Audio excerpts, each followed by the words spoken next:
Hello everyone, welcome to true IAS and PCS.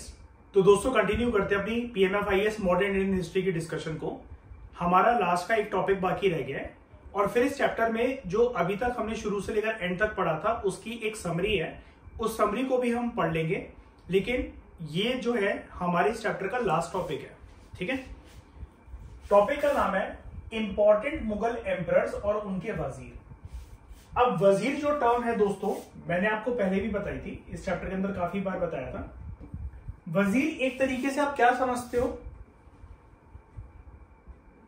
क्या होगा वजीर? हाँ, प्राइम मिनिस्टर। ये होगा एक तरीके से प्राइम मिनिस्टर, सही बोला अंजलि। लेकिन वजीर जो है,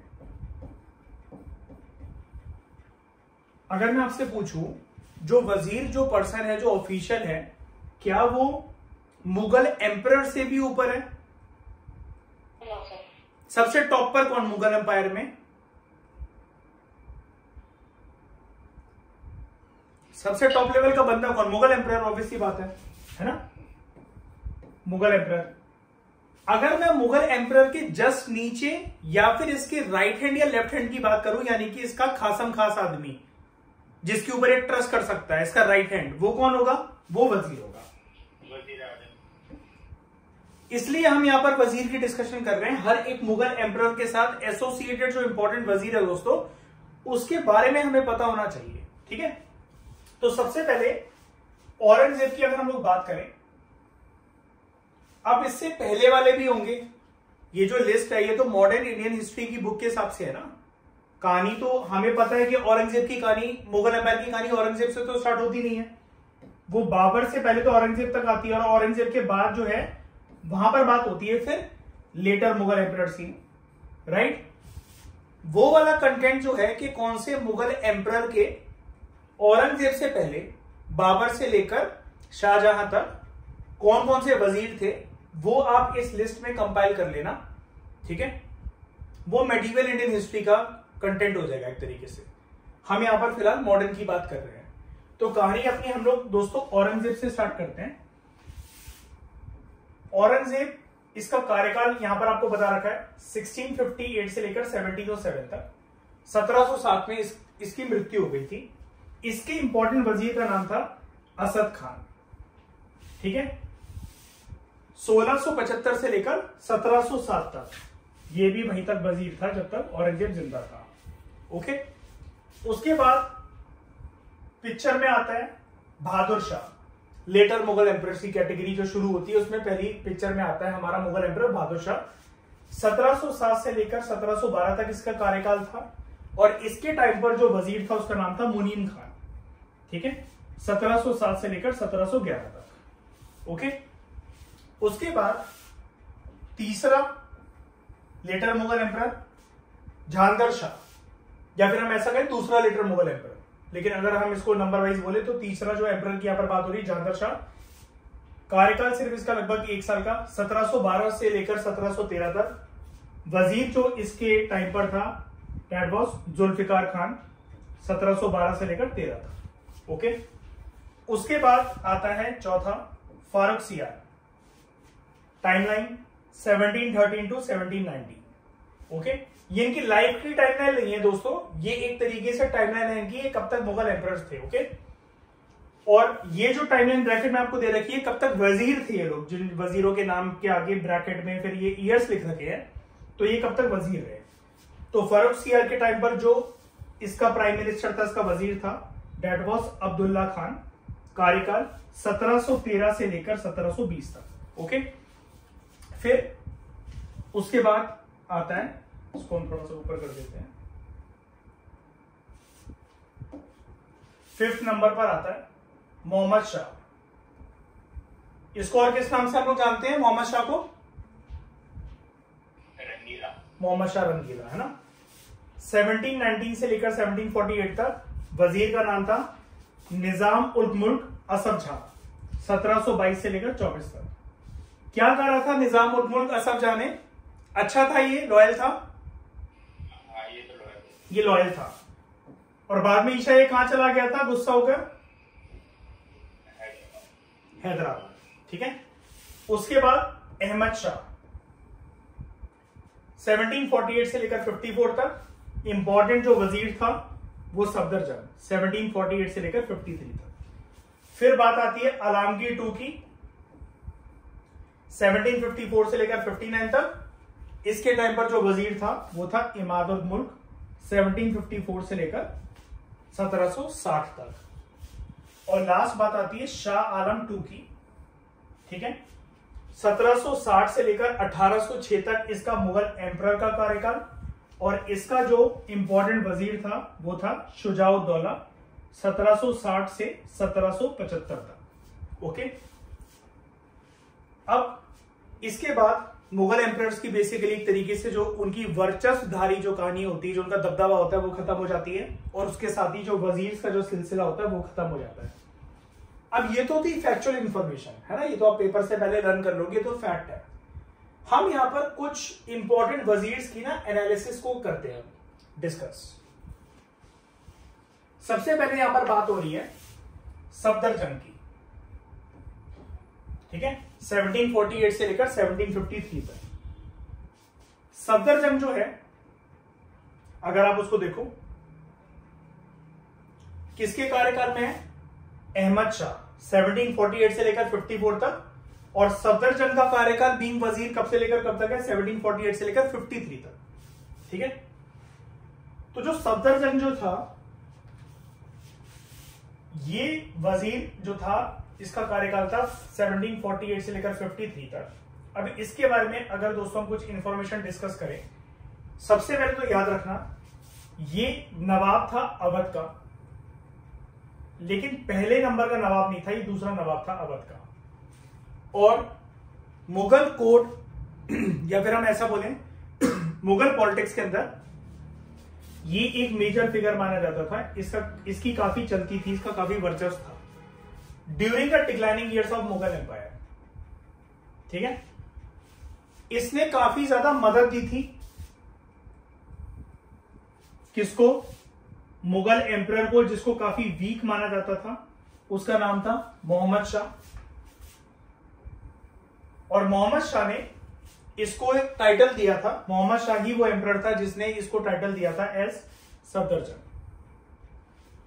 ठीक है।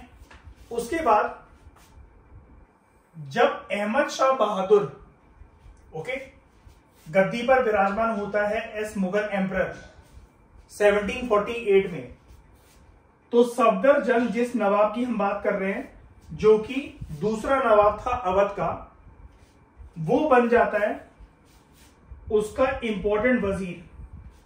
और उस टाइम पर ये ऐसा वजीर था जिसको एक टाइटल दिया गया था जिससे उसकी ताकत का हमें पता लगता है।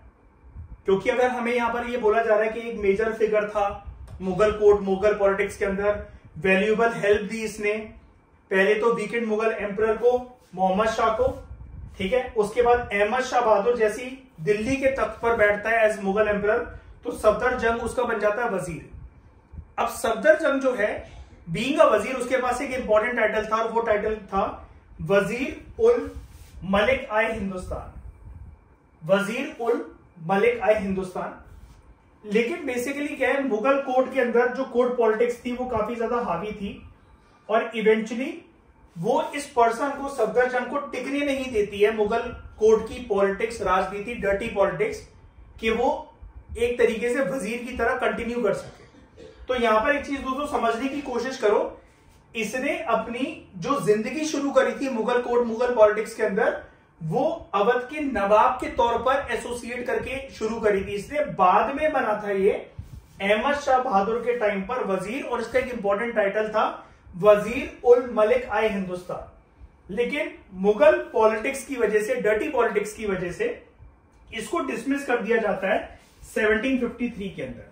ही वॉज डिसमिस्ड इन 1753, सफदरजंग वजीर की पोस्ट से डिसमिस हो गया। और उसके बाद इसकी मृत्यु हो जाती है अक्टूबर 1754 में सुल्तानपुर नाम की जगह में, जो कि फैजाबाद में है, ओके, उत्तर प्रदेश। उसके बाद हम बात करते हैं अगले वजीर की।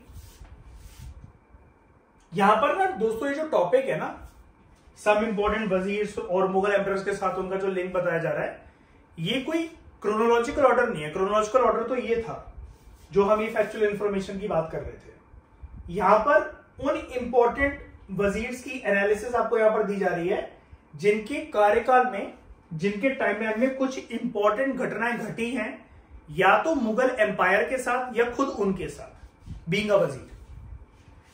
सेकंड की बात करें तो उसका नाम है इमाद उल मुल्क। 1754 से 1760 तक ये एक इंपॉर्टेंट वजीर था। अब अगर हम यहां पर देखें इस टेबल को, ये हमारा सबसे इंपॉर्टेंट रेफरेंस टेबल है। इमाद उल मुल्क यहां पर वजीर है, ठीक है। किसके कार्यकाल के साथ जुड़ा हुआ है, कौन था इस टाइम पर मुगल एम्परर? वो था Alamgir II। Alamgir II Mughal emperor था 1754 से 59 तक, और इमाद उल मुल्क जो है वो इसके मुगल एम्परर होने के बाद भी वजीर रहे 54 से 60 तक। यहां पर इसका कार्यकाल तो खत्म हो गया, लेकिन इसका वजीर होने का जो कार्यकाल है वो चलता रहा। तो इमाद उल मुल्क के बारे में हम कुछ चीजें जानते हैं। सबसे पहले इमाद उल मुल्क जो है वो पोता था निजाम उल मुल्क का, और उसका हम पूरा नाम जो पढ़ते हैं निजाम उल मुल्क, आप उसको कह लो, या फिर असफ जहां वन कह लो। कंबाइंडली भी आप इसको बोल सकते हो, निजाम उल मुल्क असफ जहां वन। यहां पर इन्होंने कॉमा लगा रखा है। बहुत बार अगर आप गूगल वगैरह पे अलग अलग साइट्स पे अलग बुक्स में अगर इसको देखोगे तो बहुत बार बुक्स अगर जब इसका पूरा नाम बताती हैं, गूगल का विकिपीडिया जब इसका पूरा नाम बताता है तो वो 2-3 तरह की बातें करता है। या तो आप इसको निजाम उल मुल्क कह लो दूसरा नाम, या असफ जहां वन कह लो, या कंबाइंडली आप इसको पढ़ लो निजाम उल मुल्क असफ जहां वन, एक ही बात है। तो बेसिकली इमाद उल मुल्क जो कि इमाद उल मुल्क एक पोता था निजाम उल मुल्क का, असफ जहां वन का। ही वॉज रिकमेंडेड बाय नवाब सफदरजंग। जो उस टाइम पर नवाब था सफदरजंग, उसने रिकमेंड करा था इस बंदे का नाम कि इसको ना मीर बख्शी बना दिया जाए 1752 के अंदर, ठीक है। इसको मीर बख्शी बना दिया जाए 1752 के अंदर। अब मीर बख्शी क्या होता है, किस चीज की पोस्ट होती है?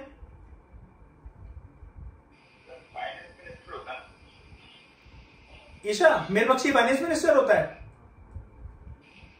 क्या? आर्मी के साथ एसोसिएटेड होता है, मिलिट्री कमांडर, ठीक है। किसको मीर बख्शी बना दिया जाए 1752 में। तो जो एम्परर था अहमद शाह बहादुर, उसने सिलेक्ट करा इमाद उल मुल्क को, उसने इमाद उल मुल्क को सिलेक्ट करा, ठीक है। इमाद उल मुल्क जो कि पोता था निजाम उल मुल्क का, वो रिकमेंड करा गया नवाब सफदरजंग के द्वारा कि उसको मीर बख्शी बना दिया जाए, किसको? इमाद उल मुल्क को। तो जो मुगल एम्परर था अहमद शाह बहादुर, उसने इमाद उल मुल्क को सिलेक्ट करा to counter the influence of powerful Safdarjung, ठीक है। अब मराठाओं की मदद से इमाद उल मुल्क जो है वो इमर्ज होता है। मयूर अपना माइक बंद करो। इमाद उल मुल्क इमर्ज होता है as de facto ruler of Delhi, यानी कि अनचैलेंजेबल रूलर ऑफ दिल्ली। और इसने बहुत ज्यादा, एक तरीके से आप कह सकते हो, अपना वर्चस्व उठा लिया था, बढ़ा लिया था, और बहुत ज्यादा पैसा जोड़ लिया था। ही कलेक्टेड लगभग 15 लाख दाम,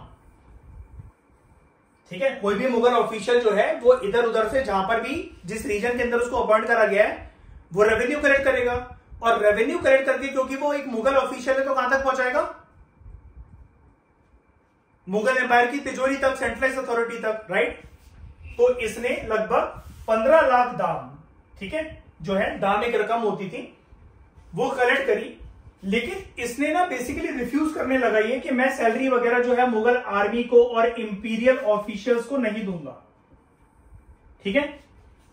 जिसकी वजह से जिस मुगल एम्परर अहमद शाह बहादुर ने इसको सिलेक्ट करा था कि तुम जो है एक तरीके से सफदरजंग का जो इन्फ्लुएंस बढ़ रहा है उसको काउंटर करो, उसके ऊपर ट्रस्ट करा। लेकिन मराठास के साथ इसकी मिली भगत जो थी, और इसने इतना सारा जो पैसा कलेक्ट करा, ऊपर से इसका एटीट्यूड कि मैं सैलरी पे नहीं करूंगा मुगल आर्मी की और इंपीरियल ऑफिशियल्स की, इसकी वजह से ये दरकिनार होने लगा मुगल एम्परर से, ठीक है। मुगल एम्परर जो थे अब इसके ऊपर बेसिकली ट्रस्ट नहीं करते थे, ये एक्सचेंज होने लगा, यानी कि दरकिनार होने लगा। तो अहमद शाह बहादुर जो था उसने डिक्लेयर करा सफदर जंग को, कि सफदर जंग की री स्टेटमेंट हो, कि जहां पर बेसिकली पहले मुगल एम्परर जो है वो सोच रहा है कि मुझे सफदर जंग को साइड करना है। क्यों करना है? क्योंकि उसका इन्फ्लुएंस जो था वो बढ़ता जा रहा था और वो काफी पावरफुल बंदा था।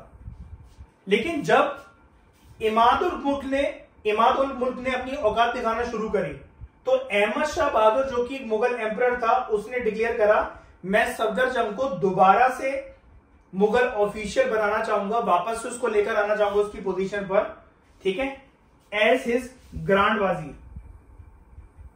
अपने खुद का वजीर बनाया उसने मुगल एम्परर ने, अहमद शाह बहादुर ने, ठीक है। और अहमद शाह बहादुर अब ये कोशिश कर रहा है कि इमाद उल मुल्क को रिमूव कर दिया जाए मुगल एम्पायर के कोर्ट से, मुगल एम्पायर की पॉलिटिक्स से, मुगल एम्पायर की ऑफिशियल पोजीशन से। अब इसकी वजह से इमाद उल मुल्क जो है वो चिढ़ जाता है मुगल एम्परर से, पूरे के पूरे मुगल एम्पायर से। अब चिढ़ क्यों गया भाई? तो रेवेन्यू तो पहले ही नहीं पहुंचा रहा है, सैलरी भी पे नहीं कर रहा है, ना फरमानी भी अपनी दिखा रहा है, तो चिढ़ क्यों गया? ये जो इतनी मोटी मोटी रकम कमाकर अपनी जेब में भर रहा था ना जो, अब वो कहां से मिलेंगी अगर इसके पास एक इंपॉर्टेंट टाइटुलर अगर पोस्ट ना हो या पोजीशन ना हो। इस वजह से बौखला गया ये। तो इमाद उल मुल्क जो है वो लड़ना शुरू करता है अगेंस्ट द मुगल एम्परर। और मुगल एम्परर कौन है? अहमद शाह बहादुर, ठीक है।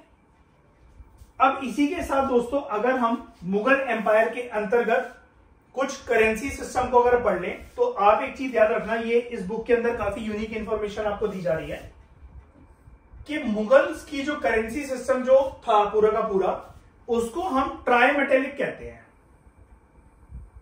मतलब 3 तरह के मेटल्स जो हैं वो करेंसी कॉइंस की फॉर्म में मुगल एम्पायर में सर्कुलेट करे जाते थे। किस तरह की करेंसी की क्या यूटिलिटी रहती थी उसको भी हम डिस्कस कर लेते हैं। ट्राइमेटेलिक का मतलब लेकिन जो होता है that is anything which is made up of 3 metals. और यहां पर बात हो रही है करेंसी सिस्टम की। सबसे पहले तो जो सिल्वर के जो सिक्के होते थे उसको बोला जाता था रुपया या रुपया। प्रोनाउंसिएशन मैटर नहीं करती है इतनी, बस आपको ये नाम याद रखना है, ये जो शब्द है वो याद रखना है, रुपया। तो सिल्वर कॉइन या जिसको हम रुपया बोले, ये बेस था करेंसी सिस्टम का मुगल एम्पायर के अंतर्गत ज्यादातर, यानी कि जो सर्कुलेट होता था, मतलब जो करेंसी सिस्टम का जो बेस था, ज्यादातर सर्कुलेट तो होता था कॉपर के सिक्के, ठीक है, लेकिन करेंसी सिस्टम का बेस था एक तरीके से। उसके बाद जो सोने के सिक्के होते थे इसको बोला जाता था मोहर या मोहर। इसको मेनली यूज करा जाता था होर्डिंग के पर्पज से। अब होर्डिंग का मतलब पता है बेसिकली क्या होता है? होर्डिंग के अंग्रेजी शब्द को अगर आप हिंदी में कन्वर्ट करोगे, इसका मतलब होता है जमाखोरी, जमा करना। तो ये जो मुगल एम्परर है या मुगल एम्पायर के जो लोग हैं, ये ना सर्कुलेट करना ज्यादा पसंद नहीं करते थे सोने के सिक्कों को, और ये मुगल एम्पायर की तिजोरी में ही रहते थे मुगल एम्परर्स के पास, या फिर कभी कभार गिफ्ट वगैरह देने के काम आ जाते थे, है ना। जैसे कोई लड़की नाच रही है, माशाल्लाह माशाल्लाह कर रही है गाने में, है ना, तो उससे खुश होकर मुगल एम्परर ने उसको सोने का सिक्का दे दिया, उस तरीके से काम आता था, ठीक है।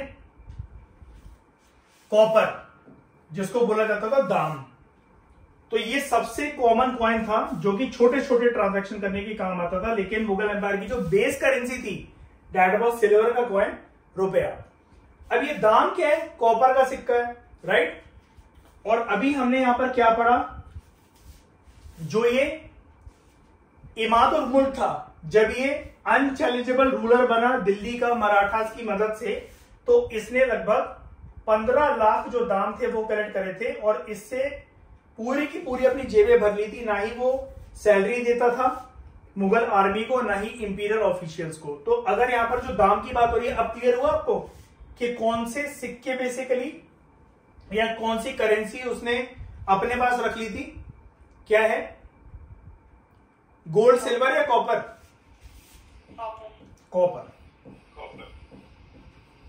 ओके, क्लियर हो गया। अब अभी हमने थोड़ी देर पहले दोस्तों ये पढ़ा क्योंकि इमाद उल मुल्क को उसकी प्रेस्टिजियस पोजीशन से हटा दिया मुगल एम्परर ने और दोबारा से सफदर जंग पे भरोसा कर लिया है, ठीक है, तो इमाद उल मुल्क जो है अब लड़ने की कोशिश करेगा मुगल एम्परर से। तो यहां पर अब हमारा अगला टॉपिक है इमाद उल मुल्क versus Mughal emperor. Okay, Marathas की मदद से इमाद उल मुल्क जो है वो डिफीट करता है अहमद शाह बहादुर की आर्मी को। कहां पर? सिकंदराबाद में इन मई 1754। मराठास की मदद से ही पहले ये दिल्ली का एक इंपॉर्टेंट ऑफिशियल बना था, राइट। 15 लाख दाम जो है इसने जो कलेक्ट करे थे उसके पीछे मराठास का ही हाथ था। अब मराठास की मदद से ही मुगल एम्परर और मुगल एम्पायर के खिलाफ जो है ये युद्ध लड़ने जा रहा है। तो इमाद उल मुल्क ने डिफीट करा अहमद शाह बहादुर की आर्मी को एट सिकंदराबाद इन मई 1754 और कैप्चर करा। और जो कैप्चर्ड मेंबर्स थे, जो मुगल एम्पायर के घर परिवार के जो लोग थे, उनको भी पकड़ लिया और लगभग आप ये आंकड़ा देखो 8000 औरतों को इसने बंदी बना लिया, कैदी बना लिया, ठीक है। यानी कि पावरफुल तो है इसमें, नो डाउट, कि मुगल एम्परर के साथ और उनके घर परिवार वालों के साथ, रिश्तेदारों के साथ, उनकी फोर्सेस के साथ और औरतों के साथ अगर ऐसा कर पा रहा है तो यानी कि लड़ने की दम रखता था। और पूरा का पूरा सपोर्ट इस टाइम पर इसको कौन दे रहे हैं? मराठास दे रहे हैं। तो अहमद शाह बहादुर जो कि मुगल एम्परर था वो दिल्ली की तरफ भाग जाता है और जो सफदरजंग जो था उस टाइम पर उसकी जो तबीयत खराब थी वो अवध की तरफ भाग जाता है। इसके आक्रोश से, इमाद उल मुल्क के आक्रोश से, इसके क्रोध से, इसके गुस्से से बचने के लिए, क्योंकि उनको पता था कि मराठास का इसको सहयोग है, साथ है, तो वो शायद से लड़ नहीं पाएंगे इससे। अब सफदरजंग की यहां पर बात क्यों हो रही है? अभी तक तो मुगल एम्परर इससे लुटा हुआ था, क्योंकि इमाद उल मुल्क को हटाकर सफदरजंग को उसकी पोजीशन पे रीइंस्टेट कर दिया गया था, रीइंस्टॉल कर दिया गया था। अब इमाद उल मुल्क जो है मराठा का सपोर्ट तो ले रहा था, लेकिन पर्टिकुलरली अगर हम नाम लें कौन से मराठा रूलर इसको सपोर्ट कर रहे थे, तो इमाद उल मुल्क जो है अंडर द टाइटल ऑफ कि मराठा का सपोर्ट जो बार बार बात कर रहे हैं, तो वो हेल्प ले रहा था, उसको जो सपोर्ट कर रहा था ही वॉज रघुनाथ राव, ठीक है। तो इमाद उल मुल्क जो है वो रघुनाथ राव के साथ मिलके दिल्ली की तरफ जाता है, जहां पर मुगल एम्परर जो है उसको पता लगा कि भागा हुआ है और सफदरजंग जो बीमार था वो तो अवध की तरफ भाग गया था। तो ये दिल्ली की तरफ जाता है और तख्त से उतार देता है अहमद शाह बहादुर को एज मुगल एम्परर 2 जून 1754 को, ठीक है।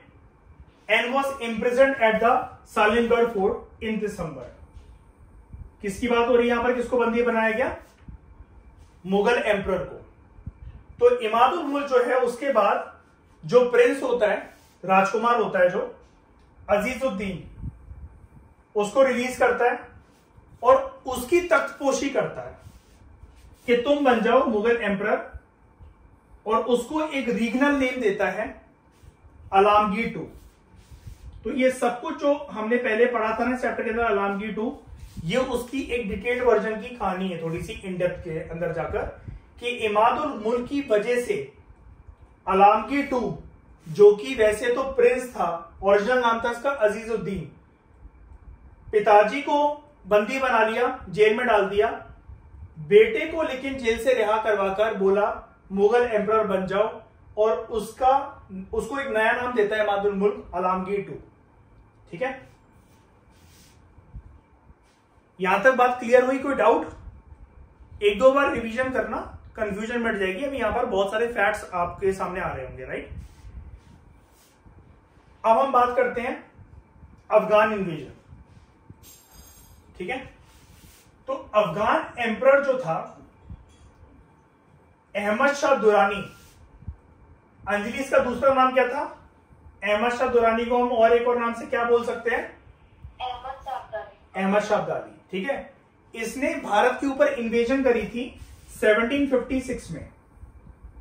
अब लेकिन हमारे लिए जानने वाली बात ईशा ये कि अभी तक जो मैं बताई नहीं गई थी, एग्जैक्टली कौन से पर्सन ने इसको बुलाया था भारत इन्वेड करने के लिए। तो उसका नाम था, ये आया था ऑन द इन्विटेशन ऑफ मुगलानी बेगम, ठीक है, जो कि रूल कर रही थी पंजाब को as regent of his infant son. बेटा छोटा था, बड़े होके वो बैठ सकता था उस तख्त पर, लेकिन उसकी मां जो है अभी तक रूल कर रही थी पंजाब में, उसका नाम था मुगलानी बेगम। ताकि इसका बुलाने का पर्पस क्या था अहमद शाह दुरानी को, ताकि वो जो सिख रेबल्स हैं, जो सिख फोर्सेस हैं, उससे पंजाब में लड़ सके, क्योंकि ये विराजमान कहां पर है, पंजाब के अंदर, मुगलानी बेगम। तो सिख रेबल्स को हराने के लिए अहमद शाह दुरानी को इसने इन्विटेशन भेजा कि इंडिया को इन्वेट करो। दुरानी ने कुछ ही टाइम में दिल्ली के ऊपर कब्जा कर लिया। एग्जैक्टली अगर हम लोग मंथ और ईयर की बात करें तो जनवरी 1757 तक अहमद शाह अब्दाली, या जिसका दूसरा नाम है अहमद शाह दुरानी, वो दिल्ली को पूरी तरीके से अपने चंगुल में, अपने हाथों में ले चुका था। और उसने जो ये एम्परर था आलमगीर II, जिसको इमादुल मुल्क ने टाइटल दिया था प्रिंस अजीजुद्दीन, इसको बंदी बना लिया। ओके, अप्रैल 1757 में, लगभग जनवरी से अप्रैल की अगर आप बात करो तो 3 महीने का समय था। 3 महीने के समय में 90 दिन के अंदर लगभग आसपास अहमद शाह दुरानी ने दोबारा से आलमगीर II को जो है मुगल एम्परर बनाया, ठीक है, टाइटुलर एम्परर बनाया, और दिल्ली इसके हाथ में देकर दोबारा से अफगानिस्तान की तरफ रवाना हो जाता है अहमद शाह दुरानी, अहमद शाह अब्दाली।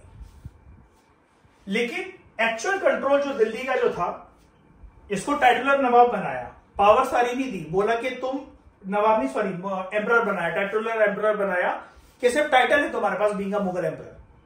लेकिन एक्चुअल जो पावर थी वो दी गई नजीब-उद-दौला के हाथ में, जो कि एक रोहिल्ला चीफ था। अब थर्ड बैटल ऑफ पानीपत के ऊपर, पानीपत की मूवी तो देखी नहीं होगी, है ना, उस दिन बताया भी था, अर्जुन कपूर वाली और कृति सेनन वाली और संजय दत्त वाली, है ना, उसको देखना चाहिए था तो आपको पता लगता उसके अंदर किसने किरदार निभाया था, नजीब-उद-दौला का। आप लोग भी उसको देखो। जब भी मैं इस यूपीएससी के कोर्स में किसी मूवी को देखने को बोलता हूं, उसकी एक इंपॉर्टेंस होती है। अब अगर आप जिस टाइम पर मैंने third battle of Panipat cover करवाया था चैप्टर के अंदर, तब आप उसको देख लेते हो तो आपको इसमें कोई डाउट नहीं होता। लेकिन अभी आपको डेफिनेटली समझ में नहीं आ रहा होगा, क्योंकि आपने पिक्चर नहीं देखी है यहां पर, तो क्योंकि फैक्ट्स लिखे हुए एक तरीके से। तो आलमगीर II को एक टाइटुलर एम्परर बनाकर गया अहमद शाह अब्दाली के तख्त पर बैठ के जो रूल चलेगा वो तुम्हारे नाम से फरमान जारी होंगे, लेकिन एक्चुअल पावर जो देकर जा रहा हूं वो नजीब-उद-दौला को देकर जा रहा हूं, जो कि एक रोहिल्ला चीफ था। और रोहिल्ला और रोहिलखंड के बारे में मैंने आपको बताया था ना कि जो पश्तून लोग होते हैं अफगानिस्तान के, वो यहां पर आके रहते हैं, आज भी रहती है वो कम्युनिटी वहां पर, है ना। तो मीर बख्शी ये जो था, ये नजीब-उद-दौला, मीर बख्शी था मुगल आर्मी का। अब यहां से मेरी बात क्लियर हो गई, मुगल आर्मी की बात हो रही है और उसके साथ मीर बख्शी का नाम एसोसिएट हो रहा है, तो ये फाइनेंस से रिलेटेड नहीं है। ये पोजीशन किससे रिलेटेड है, मिलिट्री कमांडर से रिलेटेड है। ओके, तो नजीब-उद-दौला जो कि रोहिल्ला चीफ था और मीर बख्शी भी था मुगल आर्मी का, उसने बेसिकली, जानने वाली बात हमारे लिए ये है, आलमगीर II को दोबारा से वो मुगल एम्परर बनवा रहा है अहमद शाह अब्दाली, लेकिन पावर जो है रियल नजीब-उद-दौला के हाथ में देकर जा रहा है। तो वो सवाल ये उठता है हमारा कि आलमगीर II के ऊपर वो इतना भरोसा क्यों नहीं कर रहा है, सिर्फ उसे तख्त पर बिठा कर क्यों जा रहा है, उसके हाथ में पावर क्यों नहीं दी, हाथ में पावर देकर जा रहा है उसके जूनियर के। अब आप कहोगे कि सर जो अहमद शाह अब्दाली था, अहमद शाह दुरानी जो था, वो होता कौन है ये डिसाइड करने वाला। तो इस टाइम पर मुगल एम्परर्स की कोई हैसियत नहीं थी, कोई औकात नहीं थी। वो उस टाइम पर जो डिसाइड करेगा वो सब कुछ है। जूनियर है Najib ud Daula as compare to Alamgir II in terms of power position, लेकिन फिर भी अहमद शाह अब्दाली का साथ है तो ये उछल रहा है। मीर बख्शी है कहने को मुगल आर्मी का, इसने अहमद शाह अब्दाली का ट्रस्ट इसलिए जीता था कि जब अहमद शाह अब्दाली ने भारत को इन्वेड करा था तो ये मुगल फोर्सेस की तरफ से डिफेक्ट कर गया था, दगाबाजी कर गया था, और उसने सपोर्ट करा था अहमद शाह अब्दाली के इन्वेजन का। और ट्रेलर में मैंने आपको उस दिन दिखाया था, संजय दत्त से जो एक मोटा सा वो बंदा बोलता है ना कि आप चिंता मत करो, हमारी सारी फोर्सेस आपके साथ है। तो ये क्या था, किस पोजीशन पे, मीरबख्शी मिलिट्री कमांडर है, फोर्सेस का हेड है, लीडर एक तरीके से आर्मी का जनरल है। इसने बोल दिया था आप इन्वेड करो, चुपके से हमारी जो फोर्सेस है मेरे कहने पर, मेरे हुक्म जारी करने पर आपका साथ निभाएंगी। तो आलमगीर 2 से ज्यादा अहमद शाह अब्दाली को, आलमगीर 2 से ज्यादा इसके ऊपर भरोसा था नजीबुद्दौला के ऊपर। ये है कहानी। ओके, उसके बाद after the departure of Afghans from Delhi, Delhi से जब चले गए अफगान्स, तो इमादुल मुल्क जो है, जो कि अभी तक पे कर रहा था मराठास को ट्रिब्यूट, ठीक है, उसने invited them to remove the Rohillas. और रोहिल्लास यहां पर आके कैसे रहने लगे थे, because of Najibuddaula Rohilla chief. और ये रोहिल्लास लोग बेसिकली थे कहां से, ये पश्तून थे, है ना, जिनको अहमद शाह अब्दाली के साथ लाया गया था, या अहमद शाह अब्दाली लेकर आया था, आप ऐसा कह सकते हो, अफगानिस्तान के मुसलमान, पश्तून कम्युनिटी के मुसलमान, ठीक है। तो उसने, जो अभी तक इमादुल मुल्क की जो दोस्ती है मराठास की, तो वो बोलता है कि मैं अभी तक आपको पैसा पहुंचा रहा था, एक मदद मुझे आपसे और चाहिए है। आपने मुगल एम्परर को हरवाया था, अब एक मदद और कर दो। अहमद शाह अब्दाली नाम का एक बंदा आया था, रोहिल्लास को जो है पावर दे गया है दिल्ली चलाने की, आप उसे रिमूव करवा दो, दिल्ली से हटवा दो। तो होता क्या है, in the ensuing battle of Delhi 40,000 strong Maratha army, जिसको लीड कर रहा था मराठा रूलर रघुनाथ राव, वो नजीबुद्दौला को दिल्ली के तख्त से हटा देता है, उसके बाद जो पावर थी वो हटा देता है। और हमने पहले भी पढ़ा था, अहमद शाह अब्दाली की गैर मौजूदगी के अंदर अहमद शाह अब्दाली को दुखी करने का और उसको दोबारा इंडिया को इन्वेड करने का एक इन्विटेशन दे रहे हैं मराठा से, ऐसी हरकत करके, रघुनाथ राव स्पेशली। तो रघुनाथ राव जो है वो मराठा आर्मी को लीड कर रहा था, 40,000 की फोर्सेस के साथ आया, और अहमद शाह अब्दाली, जिसके हाथ में रियल पावर देकर गया था दिल्ली की, नजीबुद्दौला, जो कि एक रोहिल्ला चीफ था, मीरबख्शी था मुगल आर्मी का, उसको हटा दिया, उसको डिपोज कर दिया, उसको एक्सपेल करवा दिया मराठास ने और इमादुल मुल्क ने मिलकर। पर्टिकुलरली अगर हम बात करें, इमादुल मुल्क और रघुनाथ राव ने मिलकर नजीबुद्दौला को दिल्ली से बाहर फेंक दिया। अब मराठास जो है वो सोच रहे हैं अहमद शाह अब्दाली आएगा नहीं, और मजे से डी फैक्टो यानी कि अनचैलेंजेबल रूलर जो है बनकर दिल्ली को चला रहे हैं। उन्होंने एक मराठा सरदार को अपॉइंट करा जिसका नाम था अंताजी मानेकेश्वर। ये एक मराठा सरदार था, इसको अपॉइंट करा गया इस बंदे को अंताजी मानेकेश्वर एस गवर्नर, दिल्ली का गवर्नर। और दोबारा से मराठास ने आलमगीर 2 को एम्परर बनाया।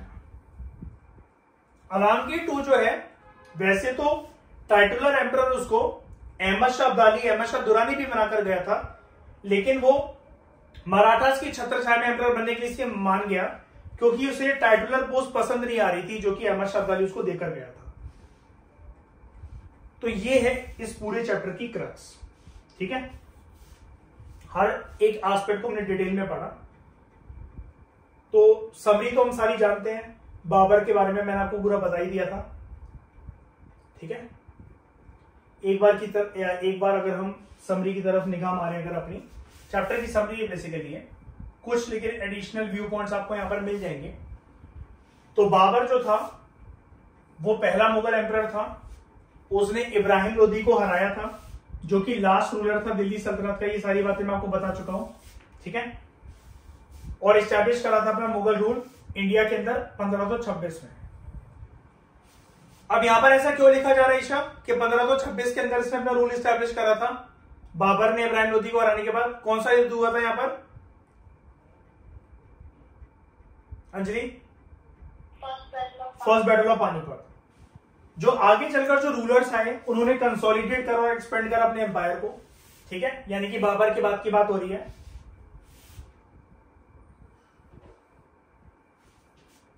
अब यहां पर बेसिकली क्या लिखा हुआ है, एक गलती है राइटर की, यहां पर इन्होंने औरंगजेब को औरंगाबाद लिख दिया है, ये औरंगजेब है, ठीक है।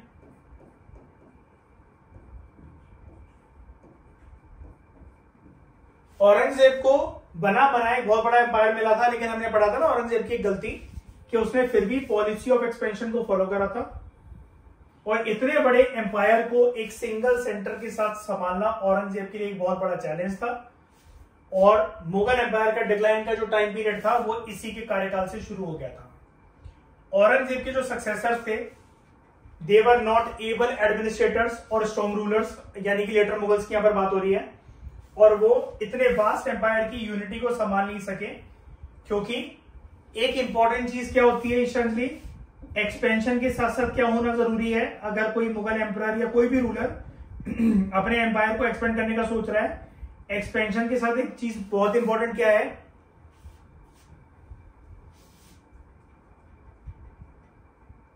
आप फैलाते जाओ, अपने रूल को फैलाते जाओ, उससे आप फैला तो रहे हो, लेकिन उसके साथ एक इंपॉर्टेंट चीज क्या है, कंट्रोल तो कर ही रहे हैं, कंसोलिडेशन, उसको एक जगह पर रखना भी एकत्रित करके, तो कंसोलिडेशन।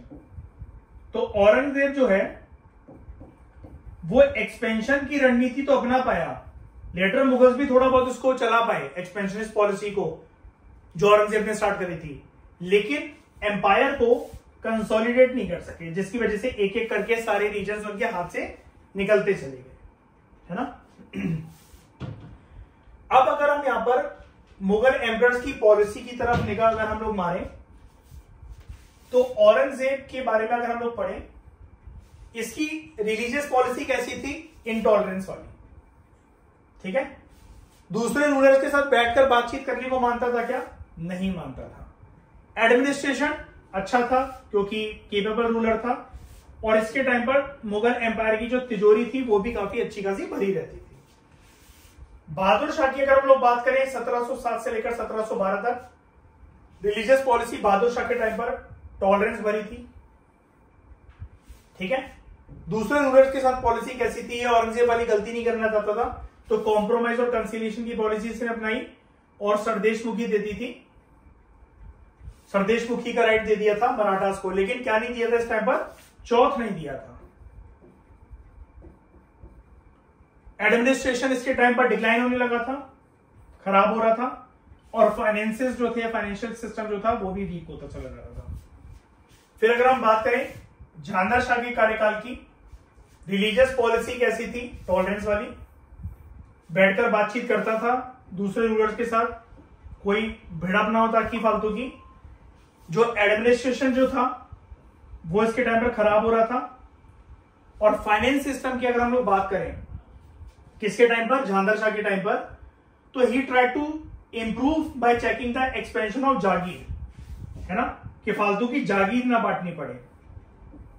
और जागीर क्या होता था, मुगल एम्परर जो थे मयूर, जागीर किस बात पे दे देते थे, वैसे तो उनको कैश पेमेंट देनी होती थी ऑफिशियल्स को, लेकिन फिर भी जागीर देने को क्यों मान जाते थे वो,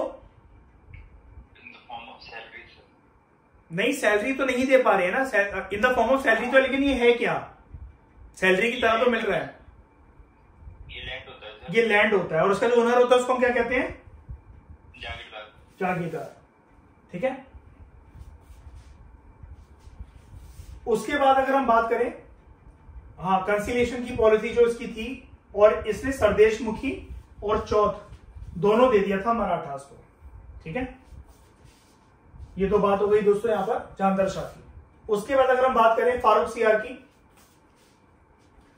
तो फारूक सियार की रिलीजियस पॉलिसी थी टॉलरेंस से भरी हुई, दूसरे रूलर्स के साथ रिलेशन कैसा था, बैठकर बातचीत करता था, सरदेशमुखी और चौथ दिया इसने मराठास को, और स्वराज्य भी दिया मराठास को, ठीक है, इंडिपेंडेंट तरीके से रूल करने का अधिकार। एडमिनिस्ट्रेशन इसके टाइम पर भी खराब हो रहा था, फाइनेंशियल सिस्टम इसके टाइम पर भी खराब हो रहा था, ठीक है। फॉरेन इन्वेजन्स के बारे में दोस्तों हम जानते हैं, नादिर शाह जो कि एक पर्शियन रूलर था, उसने इन्वेड करा था भारत को 1738 में। उसके बाद बैटल ऑफ करनाल जब होता है 1739 में, तो उस बैटल के अंदर ही defeated armies of the Mughal emperor Mohammad Shah, और इसने दिल्ली को लूटा और अपने साथ क्या क्या ले गया था, एक तो कोहिनूर का हीरा और दूसरा शाहजहां के टाइम का पिकॉक थ्रोन। ठीक है, इसने मोहम्मद शाह जो कि एम्परर था मुगल एम्पायर का, उसको कंपेल करा, ठीक है, कि एम्पायर की जितनी भी प्रोविंसेस हैं इंडस नदी के वेस्ट के किनारे वो सारे इसके हवाले कर दी जाए। जब नादिर शाह की डेथ होती है तो अहमद शाह अब्दाली, या जिसका दूसरा नाम अभी हम डिस्कस कर रहे थे अहमद शाह दुरानी, वो स्टैब्लिश करता है अपना रूल ओवर अफगानिस्तान।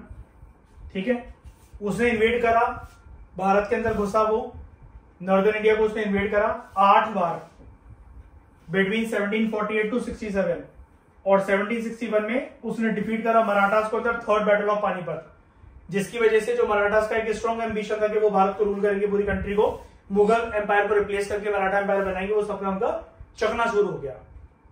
ठीक है, लेकिन फिर भी इतने पावरफुल होने के बावजूद भी नादिर शाह और अहमद शाह अब्दाली एक तरीके से सिंबोलिज्म थे अफगान पावर का, लेकिन फिर भी उन्होंने कोई भी एक नया अफगान किंगडम भारत के अंदर खड़ा नहीं करा। वो चाहते तो एक नया एम्पायर एस्टैब्लिश कर सकते थे, नहीं करा, वापस लौट गए अपने वतन अफगानिस्तान, और उनकी जगह जो है ले ली ब्रिटिशर्स ने। ठीक है, तो इन इन्वेजन्स के बाद जो मुगल एम्पायर एक तरीके से जो पहले एक ऑल इंडिया एम्पायर हुआ करता था, एक पैन इंडिया एम्पायर हुआ करता था, अब वो सिर्फ दिल्ली के इलाके तक सीमित हुआ एक किंगडम रह गया था। ठीक है, बड़े सारे रीजनल रूलर्स ने इस कोलैप्स का एडवांटेज उठाया, मुगल एम्पायर के कोलैप्स का, और अपनी इंडिपेंडेंट स्टेट जो थी उसको स्टैब्लिश करा अलग अलग जगह पर। ओके, जो कॉजेज है डिक्लाइन के वो तो हम सारे के सारे दोस्तों पढ़ ही चुके हैं, और उसको आप ना समराइज इस फॉर्म में कर सकते हो। अगर मैं आपको बताऊं, यहां पर एक डायग्राम था जब हम कॉजेज पढ़ रहे थे, ये वाला औरंगजेब का स्ट्रॉन्ग रूल और उसका रवैया पहला कारण, दूसरा कारण एडमिनिस्ट्रेशन का कोलैप्स होना, तीसरा जागीरदारी क्राइसिस, चौथा एग्रेरियन क्राइसिस जिसकी वजह से कुछ पीजेंट्स मैंने आपको बताया था तो जमीन छोड़कर चले जाते थे या कुछ रिवोल्ट भी करते थे, जैसे सतनामीज, जाट और सिखों ने रिवोल्ट करा था। फिर पांचवा factor emergence of Britishers, 6 external challenges, foreign invasion वगैरह, सेल्फलेसनेस जो ग्रो हो रही थी, सेल्फ सेंट्रिक अप्रोच जो ग्रो हो रही थी मुगल ऑफिशियल्स के अंदर, और जो पर्सनैलिटीज थी लेटर मुगल एम्परर्स की वो काफी वीक थी एज कंपेयर टू औरंगजेब या अर्ली मुगल एम्परर्स। ओके,